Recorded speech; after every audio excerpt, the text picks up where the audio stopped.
আজ 19শে জ্যৈষ্ঠ, লোকনাথ পুজো। সকালবেলাটা চা, চিয়া সিড, এইভাবেই দিনটি আমার শুরু হলো। কে খাইয়ে পাঠিয়ে দিলাম, মেয়েকেও খাইয়ে দিলাম, তারপরে চলে এলাম পুজোর ঘর। আজকে না অনেক দিন পর সময় পেলাম, তাই ঠাকুর ঘর, রান্নাঘর, লিভিং রুম গুলো সব পরিষ্কার করলাম। অল্প অল্প করে গোছানোর চেষ্টা করছি, কি কতদূর কি করতে পারি। এদিকে না আজকে লোকনাথ ঠাকুরের জন্য নিজের হাতে একটা মালা গাঁথলাম। পুজো শুরু করার আগে লোকনাথ ঠাকুরের গানটা চালিয়ে নিলাম। এদিকে অনুকূল ঠাকুরকে খেতে দিই ঢেক। এটা আমাদের গুরুমা গুরু ভাইরা ওরা বলে দিয়েছে। ওরাও কি তাই করো? কমেন্টস করে জান। আজকে সেইভাবে কোনো কিছু করতে, গতকাল বড়মশাই আপেল, আম নিয়ে এসেছিল, আর আজকে সকালবেলা নিয়ে এসেছিল ডাব।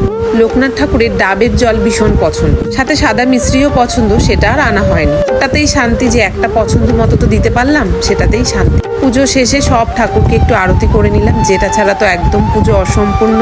আমার না পুজোর পরে সকাল সন্ধ্যেবেলা এইভাবে সারা বাড়িতে আরতি দেখাতে ভীষণ ভালো লাগে, এতে পজিটিভ এনার্জি পাই। অনলাইন থেকেই তাকটা কিনেছি, কেমন হয়েছে জানিও, আর সাথেই বাটিগুলো মেলা থেকে।